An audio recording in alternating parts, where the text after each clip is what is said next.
ला मनाबो,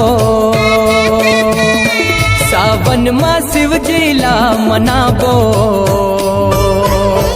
बेल के पतिया ला चघाबो, बेल के पतिया ला चघाबो, कांवर माँ गंगा जल ला लाबो, कांवर माँ गंगा जल ला लाबो, औ घड़िया भोला ला नहवाबो, औ घड़िया भोला ला नहवाबो।